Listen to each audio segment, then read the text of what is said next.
Goes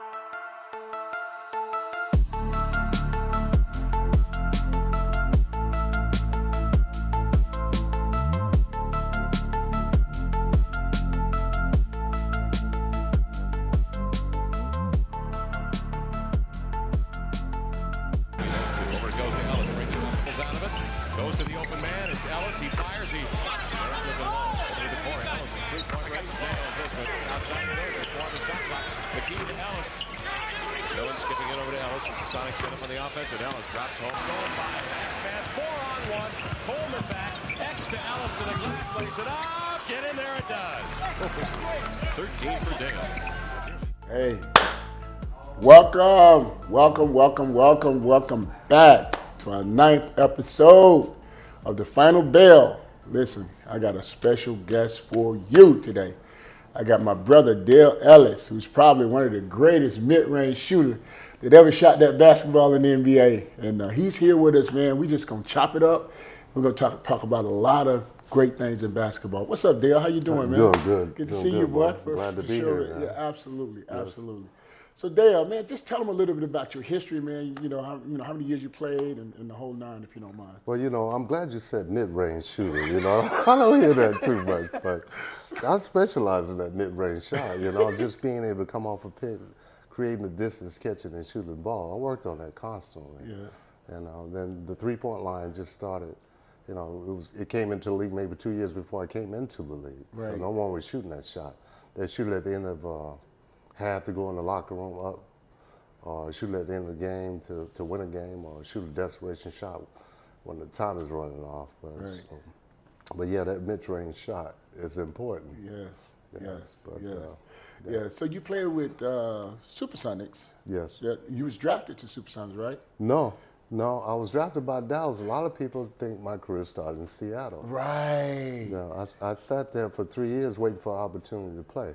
I was the 9th pick in the draft overall, and I played but didn't play as much as I wanted to. Got it. I was traded to Seattle. Bernie Big Stuff gave me the opportunity to play. I was a post-up player in high school and college. I played some center, so I always played with my back to the basket. And Bernie transformed me into a two-guard. Wow. Yeah, he saw the way that I was shooting the ball from the perimeter and pick up games at play. Wow. One-on-one with one of my teammates, Derek Harper, and Nate McMillan, and those guys. Yes. And moved me to the two and told me to just let it go, shoot the ball. Wow. I'm going to tell you, so also, my man, Dale is a native. You're a native of Atlanta. You went to Marietta High School? Yes. Marietta High School, then you went to UT, University of Tennessee, right? You actually played with Reggie Johnson. Did you play with Reggie? I did. Play with Reggie, man. So let's tell us about your whole journey, if you don't mind, from high school. When did you get the passion to really play basketball? Or did you play other sports, right? Did you play other sports and then you translated in basketball like most guys? Because a lot of guys just start growing. They say, shit, man, I'm just going to start playing basketball. Yeah. So was that your thing? I was from the neighborhood. Mom said, get out of here, boy, go play somewhere. Just make sure you back before those lights come on. For them lights. Yeah. So we played in the streets all day long. Played satellite baseball, football, basketball. I love basketball. So I dropped all those other sports and stuck with basketball. I had a real passion for that game. And, I wanted to stay home and play ball, go to the University of Georgia. They recruited Dominique Wilkins. They went up to Cartersville and got Lamar Hurd.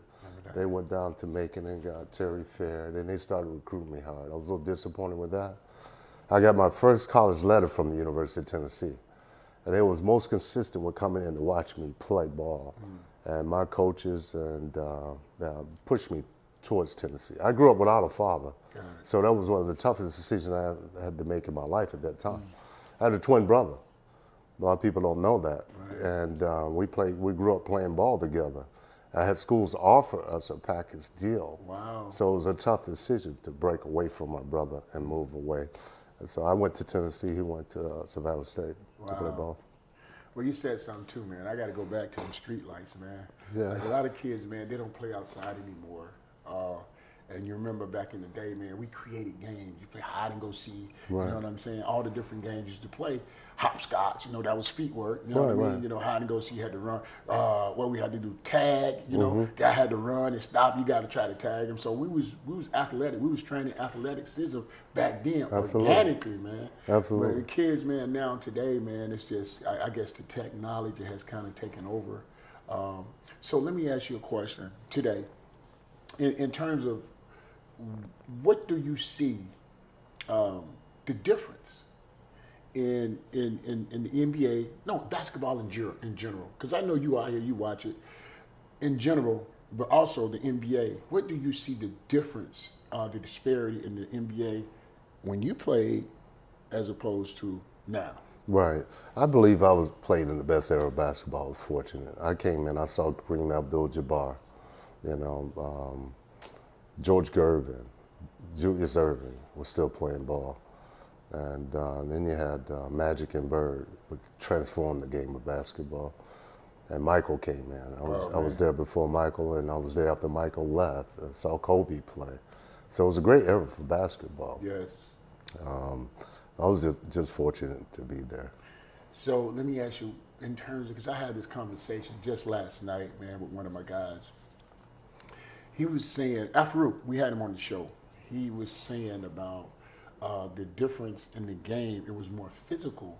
Right. It was more physical back then. And right. the rules, and he said that's why it's an influx of NBA guys, European guys that's coming to America, because the rules you can't really touch, and they're able to play in the league. Right. Do you find it to be true? Yeah, it's a little difficult for me to watch it right now, regular season basketball. I had a chance to work with Tobias Harris, who plays for the 76ers. Mm-hmm. So if I'm flipping through the channel and there he is, I'll stop and watch basketball. Mm-hmm.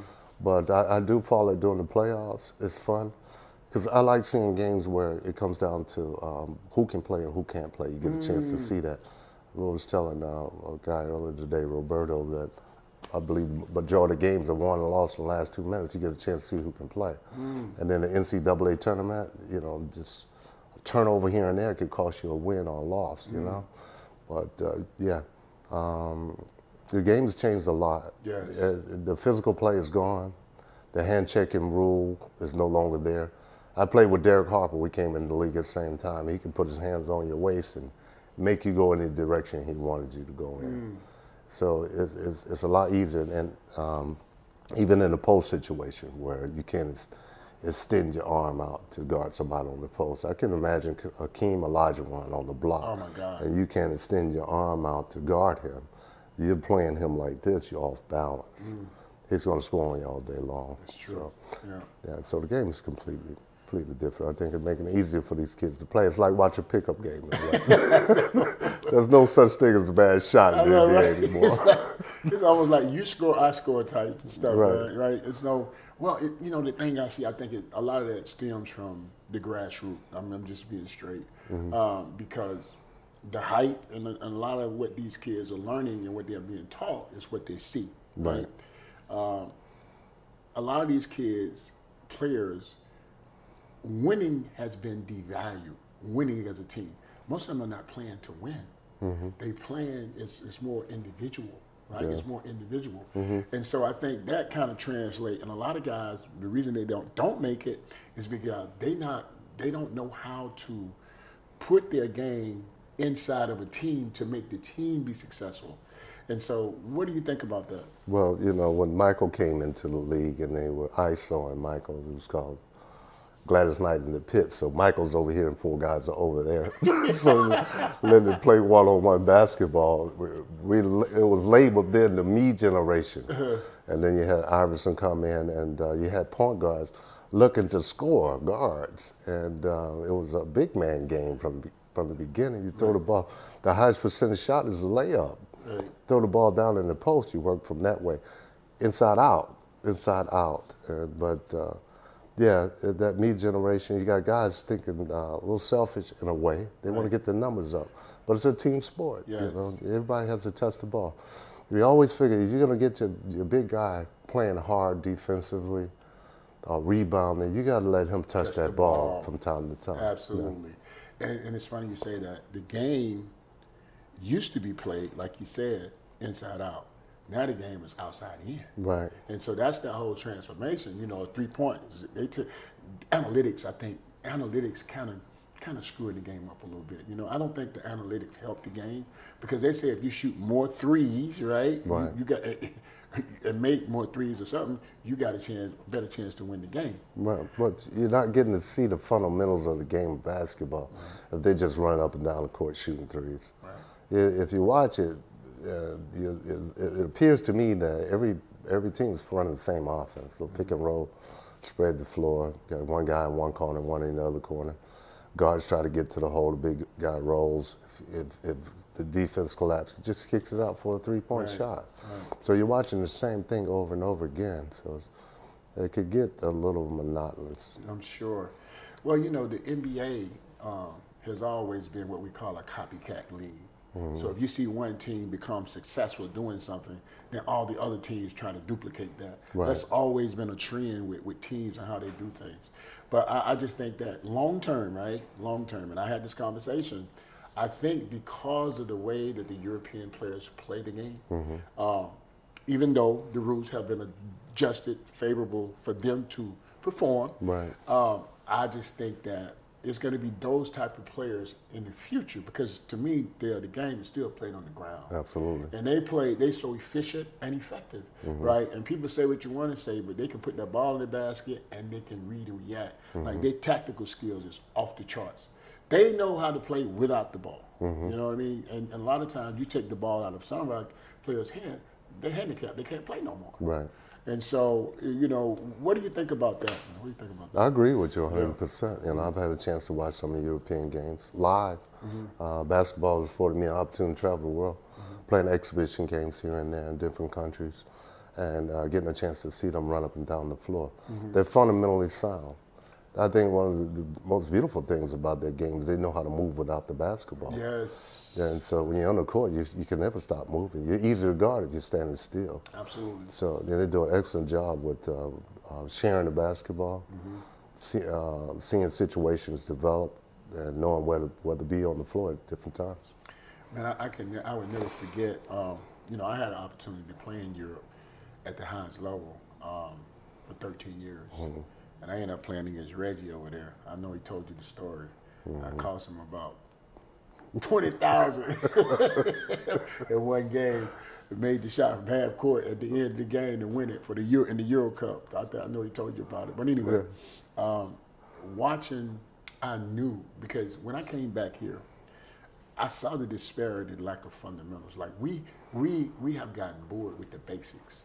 They stuck with the basics, right? We like how it look. Let me break a guy ankles and they're like woo wow dunk. Right. And so I think, but at the end of the day, it's all about mastering the basic fundamentals, playing the game the right way.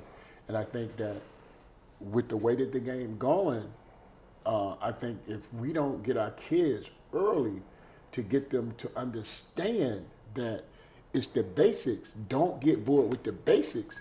I think that you look up, man, and I said this, and a lot of people, I had people disagree with me, but I had people agree with me.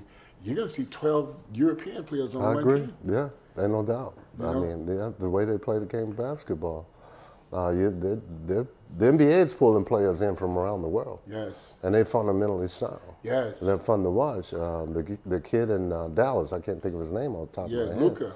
Luka started over there. He's a professional coming into the league already at 15. Yes. And you see the way he plays the game. Yes. And it's fun to watch him. So it's easy to get lost if you don't get these fundamentals down. Well, let me ask you this, because fun to watch coming from basketball people that played is different than somebody else who really haven't played. When you can just give people the definition of fun to watch for you, and I think we share that same fun to watch. So give people the definition of fun to watch for you. Well, I grew up on the playground playing basketball. I got up underneath the best players. I think that's how you learn how to play that game. When I got into high school, the seniors that were playing ball, they knew me because I played with them. I didn't want to beat up on somebody I knew I could handle easily. Right. It was always about learning the game of basketball. But watching a guy like Luka play the game and just his movements on the floor, his ball handling skills, his passing skills, knowing when to shoot it, just the confidence level that he has. Watching that, seeing that, because you can sit over the sideline. I sat in Dallas for 3 years, and what it can do is take your confidence. Every one of those guys can play basketball. It's a matter of being in the right place at the right time. But your confidence can be destroyed by a coach. You just got to be in the right place at the right time, getting that opportunity. Absolutely. But he plays with so much confidence. That's fun to watch too. Right. I had this conversation. I'm going to talk about it. Well, so I had Afruk on the show, Afruk Aminu, who played in the league for 12 years. He just retired, and he was saying to me that because of the rules, he said a lot of the European players won't be able. He don't think it's going to be that strong transformation. 12 players are going to be on the team. He don't think that. He don't believe that because he said they can't defend. He said to me they can't defend. So what do you think about that? Well, I have a 12-year-old who's in a camp called Bobel Camp. I see some of the stuff that you're teaching. Yeah, I disagree. You know what I'm saying? I disagree. I mean, with these skills, it's hard for them to get these skills down as someone is just starting. But you can see it just by watching, just for a moment, to see that, man, if he gets this right here down, he can get to the next level. This game is going to go to a whole nother level. The defensive skills are easy to get. Yes. It's just a matter of moving your feet.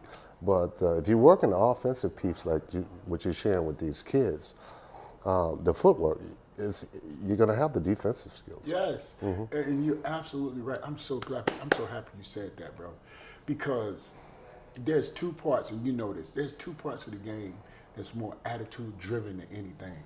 That's rebound and defense. Right. Because if I want to keep you in front of me bad enough, you're going to stay in front of me. Right. Or I'm going to die trying. And the same thing, when that ball goes up on the rack, the person that wanted the baddest is going to get it. Period. You can box me out. I might elbow you in the back. I might bite you on the leg. But I'm going to get that damn ball because I want it better than you. Right. And so that's why, I just think that's overemphasized because a lot of people, I'm talking to some coaches, they say, the best defense is is the best offense. Right. You know what I mean? Because I just think that, you give me the best offensive player against the best defensive player, I'm going to win that all the time because I got the ball. So, that's what it is. Let's move forward, man. Man, what do you think about the young brother, man, Morant, man? I mean, his whole situation. Brother's talented as all outdoors. I mean, he one day could be the face of the NBA. Yes. What is your perspective on just some of the things that's going on around him? What do you think about that? And then how would you deal with that if you was in management? How would you deal with that? First of all, he's an awesome talent. And just incredible, explosive ball player. And plays with a great deal of confidence. Has unbelievable skills. I think a lot of it is you get so absorbed into what you're doing that you lose yourself for a moment. You work to get to this place, and then you blow up, and people you start to lose yourself for a moment. Well, let me ask you this. Touch on that for me, Dale. When you say lose yourself, I mean, me and you know what that is because you have to control that once you get to a certain point. So touch on that, losing yourself, so people understand. Yeah, I think a lot of it is I think a lot of these guys need a good support group around them. I don't know what type of people that he runs with. But like I said, I grew up without a father. Right. I had some people in my life who were instrumental. I was quiet, reserved, so I made a lot of decisions on my own. I failed, got myself up, dust myself off, and keep moving. But when you get to that, we don't know what this is once we get there. You're just absorbing it all. And it can blow your head up a little bit, get you sidetracked. But if you got a good support group around you, your good family structure, you can get through this thing a lot easier. And that's why that's one of the reasons why I admire LeBron. He made sure he kept his foundation of friends around him. He put all his people on, right? Which I love that, and that's why You look at this guy, people say what they want to say about this guy, man. But 20 years in the league, bro. I mean, all the things that he do in the community, and he's in the conversation of being the best player to ever play the game. Right. And so that, when people talk to me about him, and I talk to kids, I say, look, man, this is a guy that you want to be about. Family man. He do right by his family, his wife, his children. I mean, I never heard a whole bunch of things about him being in trouble. Even if I did, some of the stuff I don't believe, because you know how the media is, man. They looking for stories. They looking for stuff, just like on the street. People are looking for things. You can do a million things good and get one thing on you, and people will use that against you. Right. You know what I'm saying? So it's just ironic. But what I like about the young man, he admitted that, okay, I got an issue. You know, trying to deal with this, and he went and seek some help in Florida, just trying to manage his thoughts.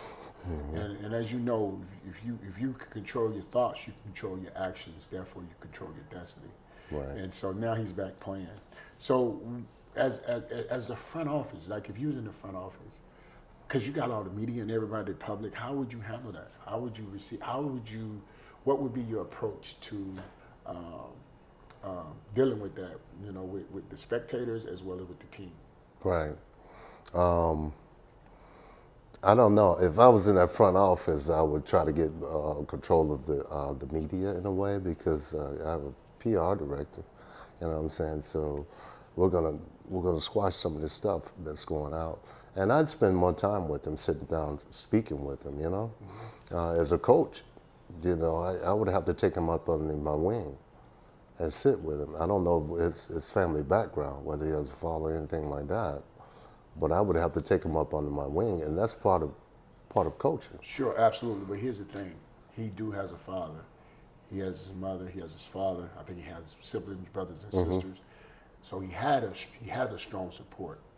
The issue is, well, I see from a distance, like the father is now being his friend, but like being his partner type thing, and not being a father. It's what I'm saying. You know, I don't know, but from a distance, when I'm his father, you know, he all, you know, like want to be in the mix, trying to fight with players and stuff like that, as opposed to just being his father. Right. And I think that right there, I want to say that had something to do with his but it does. You think about it. If you got a father, I had no father. You had no father. So I don't know what it feels like to have a father or a male figure.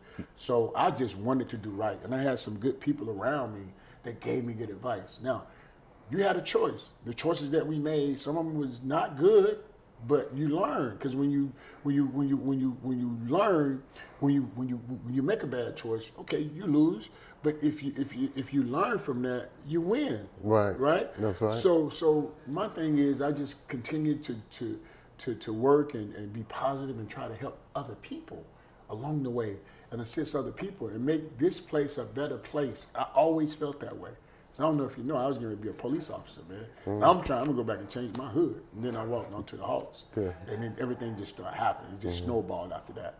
But I just know that when you're trying to be of service and really help the community or help somebody in some form or fashion, it kind of, the universe mess with you, man. It really just throws things back to you without even asking. But let me ask you this though, man. You know, they showed he had a gun or something in the club or something.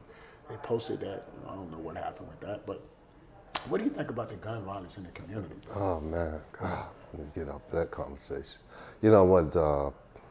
When guys came into the league, the younger generation, they had bodyguards. I'm thinking, why do you need a bodyguard?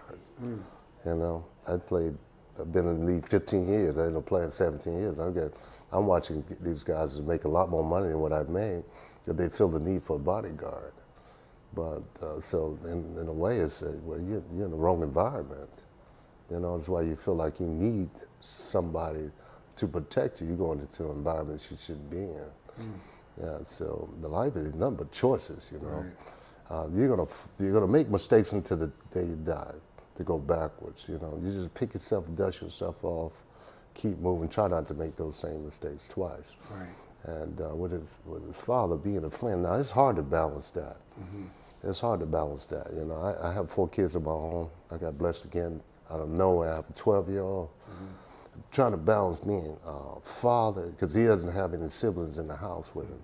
a father and a friend to him. I know kids will go off and they'll tell their friends things they won't tell their fathers or their parents, you know. So I like to be able to communicate with me. I want to help him as much as I can. So balancing being a father and a friend was a difficult situation. Absolutely, absolutely. Well, at least you are conscious about that. I'm gonna give example. My grandson, you know, tall, 6'2", ninth grade. And I, you know, gave him the technique early and pushed him, but he never seemed to really love it. You know what I'm saying? Like really love it. So I'm constantly pushing. And so now I got to a point where I'm pushing back because I've been pushing him so hard.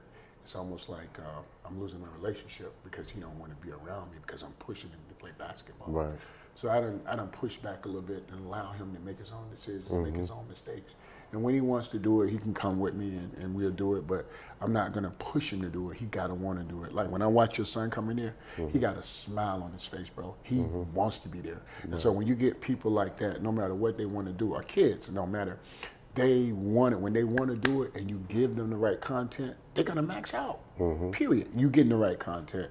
So I have said that to say this. The guns in the community, man, especially with our young people, I mean, it's just crazy, man. Like, it's, you know, back in the day, you know, you had a dispute or you didn't like somebody, let's go. Let's knuckle up. You know what I'm saying? I'll slap them, or, you know what I'm saying? I hit them with a bottle or a chair or something. I wouldn't shoot them, you know what I mean? And then the other thing, these guys are cowards, man. They driving by and just shooting, don't care who the bullets hit.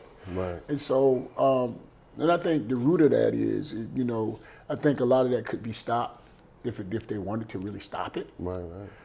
But I think us in the community, we have to use our platforms, basketball or whatever our platforms are, to kind of educate our young people, man, about, okay, man, it's a better way, bro.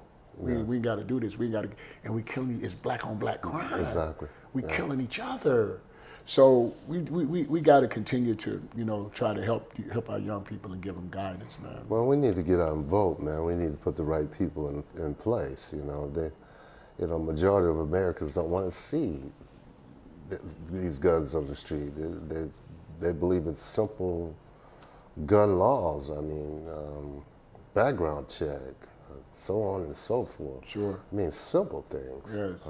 Looking at their mental abilities also. Just hand anybody a gun. How old are they? You know, 18-year-old, they would go and purchase a weapon. Yes. Yeah, it's awful. Not just a weapon, assault weapons, man. They got these things that they use in war, man. It's crazy. They be able to have access to those type of weapons, man. But what I think though, and this is what I truly believe, I think that, like what you said, we got to vote, but we just can't wait for the president, vote for the presidency. We got to vote for our in our communities. You know what I mean? Municipal. We got to vote for, you know, the district attorneys. It starts here. That's right. You know, the city councilman. We got to vote for everything that needed to vote. And I think we don't pay that attention. At the time we start trying to vote, well, when the governor. Right. And then presidents, and then we'll come out. But it's before then. And so I think if we start voting before, you know, we get to that, I think that will help a lot, man. I really do. I think it's starting to change a little bit. You know, we normally come out and vote in the general election, but you had a lot of folks show up for the midterms. Right. And so hopefully they're going to get it and we'll go to the grassroots of this voting. Right. And, you know, you just need some change, and change for everybody, not just for us. It needs to be changed for all of us, man. And because we all on the same floor in the same building. We just on different floors. And so, you know, it just needs to be changed for the better for everybody, not just for our people, just for everybody, I think. Let's kind of fast forward a little bit. So, what do you think about the G League? That's what I wanted to ask you. What do you think about the G League? What do you think about it? I had a son that played in the G League. You know, he was more interested in making money, so he wanted to go over to Europe. But it's like the minor leagues in baseball. Right. I have never seen a G League basketball game, but I think it's a nice platform to get into the NBA. The NBA is watching players around the world, and why not be right in front of their face right here in the United States? So if I was coming out of college and didn't get drafted or got drafted and cut, had an opportunity to play in the G League, I think I would pursue it. The G League? First and foremost. But I don't know about being patient enough to stick with the G League for a period of time because, you know, I like to get paid for what I'm doing, you know what I mean? Yes. And you can go to Europe and play basketball and come out of Europe and back into the into the NBA. So the opportunities to make money, you got to take advantage of that as well because there's no guarantees that you're going to be able to play basketball forever. You can blow out a knee, blow an ankle, break an ankle, whatever. So pursue it. Right. I would love to have the opportunity to play over in Europe, just because I understand that talent level. Yes. Yeah, to be able to compete on that talent level. Yes. I always search for the best talent. Yes. I'm going to tell you, man, you know, they got, I was just talking to one of my NBA people. He said, man, they got more scouts that are in Europe than they are in the United States. I mean, they're looking for guys up under the rocks now, over there, around the world. So having a chance also to play in Europe, it just gave me a whole different perspective, man, about the game of basketball. Not just the game of basketball, but the game of life. The things that I saw, the things that I witnessed. I said on one of my other shows, because, you know, I played in the Euro Cup. The Euro Cup is at the highest level. The thing that really changed my life where we went to play in Israel, Jerusalem. And so we go to Jerusalem, and I actually had a chance to go physically see the tomb of Jesus Christ. I saw it with my own eyes. And you can actually physically see the cities and all that stuff, the fossils and all that stuff. You can see. So what it did for me, I was able to connect the Bible to what I was reading, and I actually saw it. You know, like the Black Sea, the Black Sea. You go there and you lay in the water, right? It had so much salt in the water, Dale. You can't even go to the bottom. You just lay it in the water. And people come from all over the world and they take the mud and they put it all over their bodies because it's supposed to heal them and stuff like that. So you look around, you got thousands of people just like you're on a beach and they got the mud, they covered in mud, right? And so when I saw that, man, I was like, wow, coming from where I came from, to see that, it just blew me away, just having that exposure, man. So, and that was priceless for me, man. So let me ask you this. So NBA, what do you think the pros and cons? There's some good and bad with everything. You know what I mean? What are the pros and cons? What do you think the pros and the cons are in the NBA? Playing in the NBA. Playing in the NBA? Yeah. I don't think anything better than that. Ain't no cons. Well, it's considered you make the NBA, you're the top of your field. You know what I'm saying? Yes. The NBA. And only so many players can get there. Yes. And you have to be, to sustain it, you have to be the ultimate professional on and off the court. Because there's always somebody waiting in the wing that can take your spot. See, that's what I be trying to speak on, and that's what we try to teach our young players now. Because I'm going to tell you, it's a difference between being a pro and a professional. And I was trying to make that example with one of my other players I have on the show.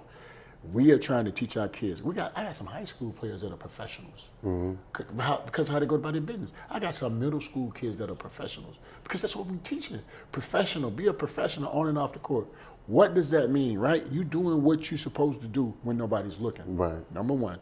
Number two, and when you get there, you're the first one in and you're the last one to leave. And so that type of thing. And then every year, every time you get a chance, you're trying to improve your craft.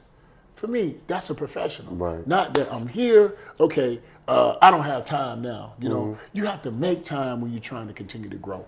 And so my only thing is with the NBA, and I'm just saying to you, a lot of guys get there and they say, okay, especially when they get the contracts guaranteed 5 or 6. Let me just, I can just coach 2 or 3 years, the last 2 and pick it up and preserve. You know what I'm saying? So you had that type of situation. But I think the cons in my mind is I seen guys that make it there and it destroys their family. Because there'd be so many negative things coming and everybody's like, okay, where's mine?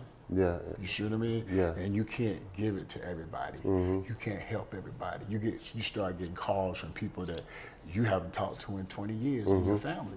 So what do you think about that? That's difficult because you want to help. but you're not really in a position to help everybody. You know, you mentioned being a professional. You know, being a professional, you want to do those type of things for people. You want to help people, but at the end of the day, you know, you can't help everybody. And then, you know, when you try to help everybody, you know, it's just, you can only do so much. Right. You know. Yeah. So look, I don't know where I wanted to go with that, because you were talking about being professionals. I've had this conversation with kids and family members also about being a professional. You got to have brain surgery tomorrow. Would you want somebody coming in there to do surgery on your brain, and they're upset about something that happened to them last night, and that's occupying their mind while they're having surgery on you? A professional got to be able to block out everything and concentrate. So you turn that light on and turn it off, and you turn it on and you get on that court. That's all you think about is the game of basketball. It was easy for me in a way, because when I was young, Bo, if anything was bothering me, I'd go play basketball until I couldn't play anymore. And then when the guys didn't want to play anymore, I'd stay on the court and shoot. Until I felt like, okay, I'm good. I can get to the house now.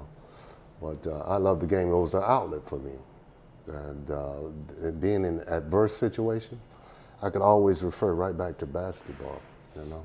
It's so funny you say that, Dale, man.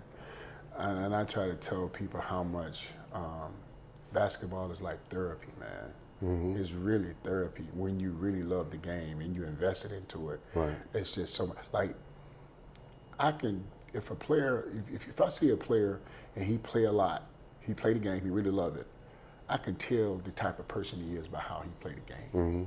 You know what I'm saying? If he's a selfish player, most likely he's going to be a selfish player in his life.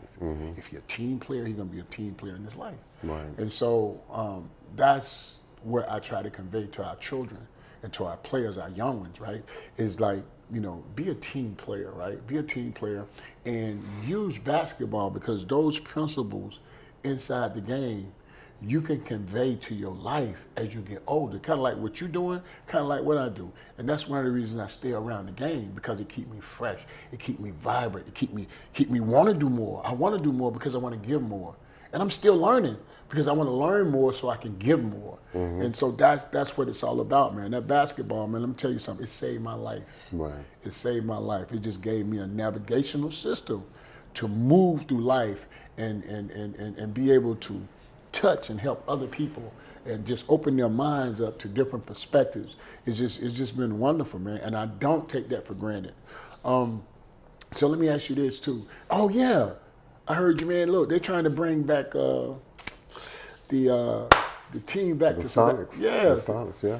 The Supersonics to Seattle. Right. Yeah. What's the process? What's going on with that? Let's talk about that, man. Well, hopefully at the end of the year they'll make an announcement that they're going to bring 2 teams back.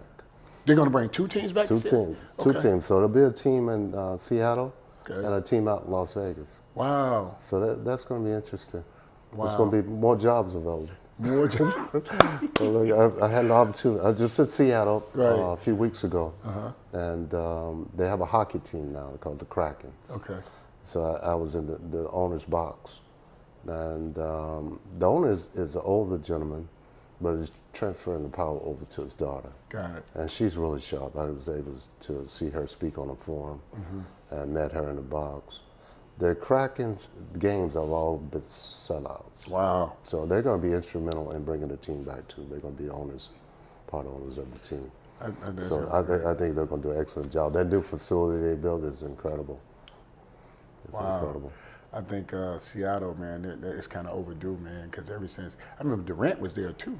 People don't remember, Kevin Durant played with Seattle Supersonics, didn't he? Yes, he did. Wow, that's right. Was he drafted to Seattle? He was drafted by Seattle. That's right. Wow, it's been that long. Wow. Yeah. So let's talk about you for a minute, like, you know, life after basketball. Let's kind of talk to our audience, man, about kind of what you're doing, man, you know, with the NBA retired players. Let's just talk about that a little bit. Right. I've been retired for 20 plus years now. I came home, took care of my mom. I had an opportunity to get into basketball, elected not to. I like teaching. I wanted to take care of my mom, so I understand that basketball, half the year you're traveling. So I let that alone. I enjoy teaching. I've done some coaching here and there camps and clinics. I was doing that when I was an active player. I got into traveling around the world, playing exhibition games with some retired ball players. I went over to the Middle East 5 times, Afghanistan, Iraq, and Kuwait to entertain our troops. You understand what it is to be able to play. You playing ball in Europe, you get to see the world, man. It opens your eyes. You see how small this thing really is. Oh my God! So it's always been my life's goal to be able to see the world. I've been able to do it through basketball. But I'm president of the Atlanta chapter of Retired Player Association. What we do is fundraise, take care of families in need during the holidays, provide scholarships for kids. We teamed up with a few organizations like Breakthrough Atlanta, which is a nonprofit that has a program in off season that teaches kids. They're getting these kids college prepared. So they need funds to transport them there, to house them, to teach them, and to feed them. So, and the beautiful thing about it that the teachers that they're hiring are actually college students. That are aspiring to be teachers, studying to be teachers. I love it. So you're in a classroom, an environment where you have an 18-year-old with a teacher that's 20. You know what I'm saying? So you're more apt to communicate with someone around your same age. So it's a good environment. And the majority of those kids will be the first in their family to get college degrees. And I'm the first in my family to get a college degree, so I understand how important that is. I have 2 kids with college degrees now. So, and I didn't care much about school anyway. Right. You know, I did just enough to get by. Right. So when I try to teach kids to get this balance between academics and athletics, Bro, you know, have a balance with it. But listen, man, let me tell you this. Like I said, you know, I had no father figures. My mom, you know, she picked cotton, so she wasn't, you know, education wasn't a priority in my house. It was just she was just trying to make it. Right. You know, she worked with raise other people's kids. She had like 3 or 4 jobs. So I had to find my way. So education wasn't a push. And I really started getting serious about it until I saw that, hey man, I might have a chance to go to college. Right. It was almost, I don't want to say it was too late. But anyway, shoot man, I went back and got my degree 10 years ago, man. Wow, that's beautiful. Yeah, man. that was for me. That wasn't for nobody else. I just really did it, you know. Yeah, and I did it online. I took my time, but I did it. So, right. But it was just for me. It was a personal thing, right? Yeah. You know what I'm saying? It was the hardest thing I've ever done in my life. Yeah. It took me 2 summers. So, but when I got the degree, it gave me the understanding I can accomplish anything I set my mind to. Exactly. So it's a personal mental accomplishment. It's not about, oh look, I got a degree. I ain't told nobody. You know what I mean? My wife knows, my family members know, but I don't. You know, it's just a thing that you felt like you had to do for yourself. Right. And it's just a wonderful thing. So, hey man, let's talk about the March Madness real quick. Tell me, have you been watching any of that stuff yet? Yeah, I filled out a bracket, but I don't follow college basketball. I like watching during the tournament. Yeah. Again, I'll flip through a channel, and if I see Tennessee playing, my alma mater, I'm going to watch. but yeah, so I'm excited about basketball again, simply because my son has an interest in it. That's beautiful. So I got to tune in. He's never watched a basketball game. Right. So I'm going to have to start watching games when I sit down. So I'm excited about that. But yeah, this is a great time of the year. I love March Madness. Yes. Yes. The majority of games are won in tight situations. You'll see teams that are not supposed to win upset #1 seeds. Yes. And man, it's exciting.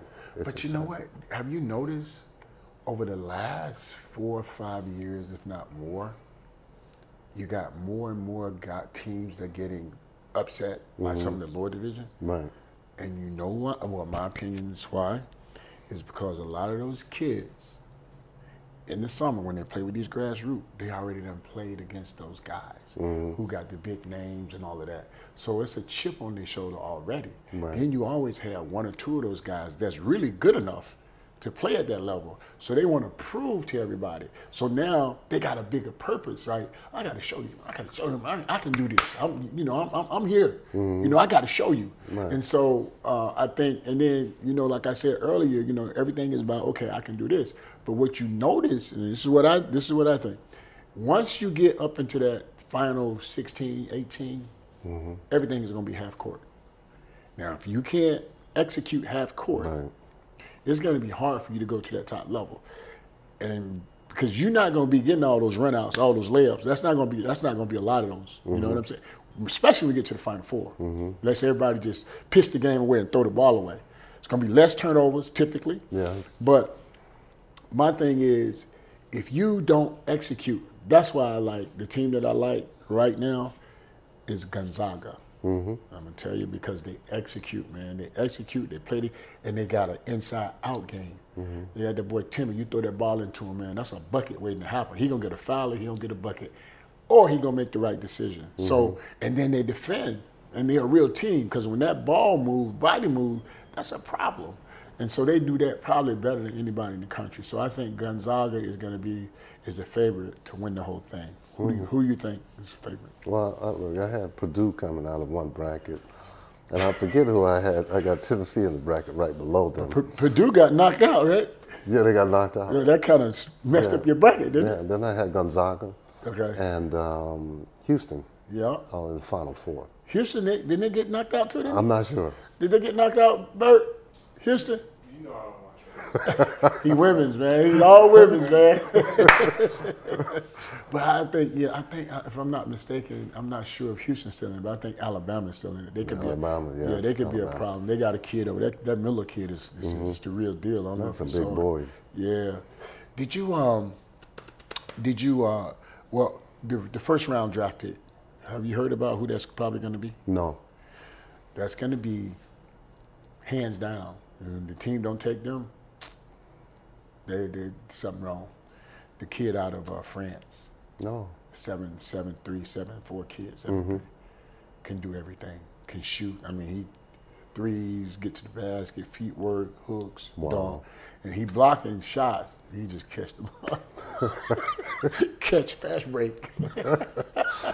So that kid is Victor. And I don't want to say his last name. I might butcher Wallabumba. Something like that. I want to butcher his last name. And then they say after him, it's probably going to be, most people were saying that the kid Scoot Henderson in the G League. But I think now, because of how this boy Miller is playing, he done kind of moved up the ranks. So Miller would probably be the second. And then maybe Scoot after that. I'm not sure. But I think Scoot, as good as he is, as talented he is, it's a lot of kids out here, man. There's some talented kids out here, man. When I'm watching this NCAA, they can shoot, they can score the basketball. Right. But you said something early. A lot of kids can play, but they don't know how to play. It's a difference. It's a difference. And then especially when you get to that next level, you think you're gonna go to Golden State and they're gonna give you the ball for 15 seconds and let you do. You better learn how to play the game without the ball. Right. You know what I'm saying? Unless you that guy. You know. So, but no, man, it's been wonderful, man.